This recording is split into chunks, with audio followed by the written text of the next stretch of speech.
Good evening, everyone. My name is Rachel Burkhart, and so I'm the composer of all this music here tonight.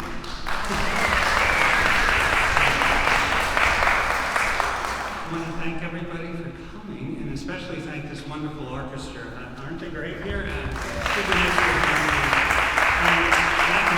Singers here tonight. So, a couple of things I just wanted to say here, and instead of a full intermission, we thought I'd just speak for a few minutes here. But if someone needs to use the restroom, this would be a time to go. Anyway, the first thing I wanted to mention is just a few dedications here. The concert, if you start coming in, I'm dedicating it to one of my friends from high school, Tim, who recently just passed away a few weeks ago, and he was kind of a musical buddy, and anytime I was down, and I live up in Boston, but I come down here a lot, and anytime his band was playing around, I'd always go and check them out, and sometimes he was really nice and let me sing with them on a couple of songs or whatnot, and so I really deeply miss Tim, and the Requiem itself had been written for all the folks who have passed away in my high school class, and I wanted to do it down here. I went to Albertus Magnus High School, which just across that Tappan Zee Bridge over in Rockland County, and this was probably the best venue we could find that was near there. So I wanted to have this performed here. So this is the first time in New York. We did it a couple of years ago in Boston with the Requiem, and so it's dedicated to all my classmates, and frankly, I'm at that age now where it's starting to happen more frequently. Even one of our other classmates just passed away the other day there, so it's kind of a growing number. But but life is precious, and the best way I think to celebrate life is with doing things that we can do, like this music here tonight. So this is really meant to be a celebration of life in that regard. And then what I was going to do is just maybe mention a couple of things here, a couple about the pieces that I selected here and worked them out with Justin, our conductor. The first one, my oldest son just got married a couple of weeks ago, actually back in April, it's a little more than a couple of weeks ago. Anyway, he got married in April, so the first tune I had written there, because if you're a composer, what's the gift that you give your children for their wedding is you write a song for that. So that was that one. The second piece is the Ave Maria, and I've been church musician for over 45 years and composer. Most of my music is church music, but so of course everyone has to take on the Ave Maria. So that was the second piece that I did, and I have dedicated that to my godmother, who is my godmother is the sister of my mother. They both passed away, but when I was growing up, she was like, she's like a second mother. Our families were very close, and our cousins were like brothers and sisters to us. And what it reminds me of, too, is that, the Ave Maria is about Mary, who is this Jewish woman from 2,000 years ago, had a pretty famous son, but she was something in herself. And, growing up, Jesus wasn't just alone there. There was, in the Bible it mentions either brothers or cousins that he had. So he had there was a lot of extended family in Nazareth. And Mary did the same thing to the extended family as my aunt did. So that's partly why I dedicated it to her. So that was the second one. The third one was the song Heal Me With Your Care, and there was two thoughts with that, one of which is that the church that I'm at up in Boston, St. Cecilia's, and that's St. Cecilia's the patron of music, and our school is surrounded like Berklee College of Music, New England Conservatory, Boston Conservatory, so we have a lot of music up that way.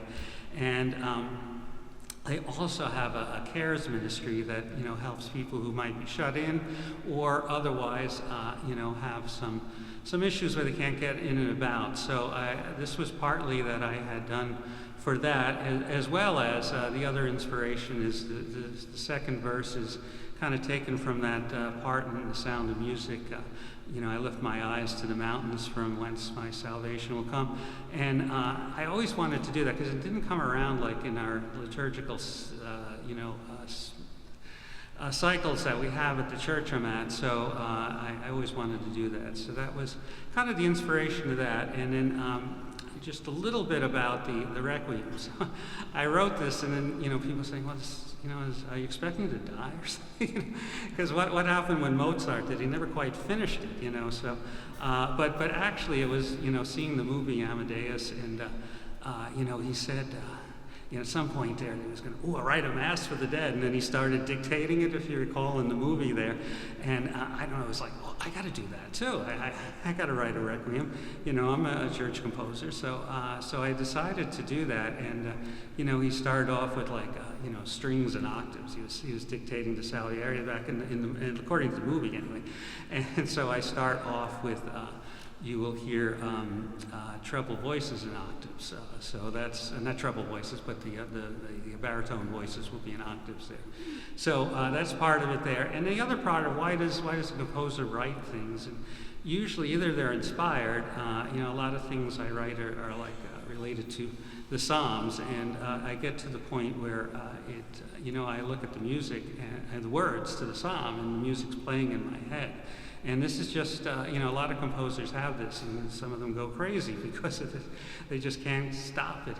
Anything can inspire music. I listen to the news on the radio, and then I start singing it back. So it's anything can. There's music in everything. So part of it was that inspiration, and part of it was just the other reason why we write music is because we might feel like no one before really did it right. They didn't quite get it, and stuff like that. We can't blame Mozart, but his music is from a certain time, and we're in a different time. But there's a lot of requiems, and it's like, in a requiem, within about 5 seconds, you should, it should be start off with sad, but you can't stay with sad because when there's loss, there's so many different emotions. So part of the piece explores a lot of those different emotions, and then there's a few other inspirations along the way, and also my name is German. It sounds like I could be, Rachel Burkhardt could be a Jewish German person, but my mother was Irish Catholic, so that's who I grew up with, and so there's a little bit of Irish influence in here. You might hear in a few places in here, including I actually there's an original Irish air that I wrote for it as well as another traditional tune that you'll recognize at some point along the way. So there's a little bit of that inspiration in there as well. And then I will mention we have a Celtic tenor here who will be the soloist for this piece. And when I started writing it, he's been recording on a lot of my recordings. I have like 8 of them out so far, and some of them are available at the desk if you want them. But and they're also on any streaming service. But he said, you got to do this Lacrimosa, which is part of the sequence. And Mozart has a long extended part of it, and some of the theology is a little dark. But this part I think is the best part of it. So. That was another inspiration on it there. So there's a number of sources in it. And the last one I'll mention too is a very unusual one, which is the Rolling Stones. So they had a song about time waits for no one, which is also kind of one of those meditative thoughts that you have, at times of loss and just life carrying on and stuff. So there is a section with a guitar solo with these rising lines, and you'll hear a section in here in the 8th movement that's inspired by that as well. So anyway, that's a few of the thoughts, from the Requiem here. And then afterwards, if anyone has any questions, I'll be around somewhere if people want to talk to me afterwards and all. But thank you again for coming here tonight. And here's the Mount Auburn Requiem. Thank you.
Thank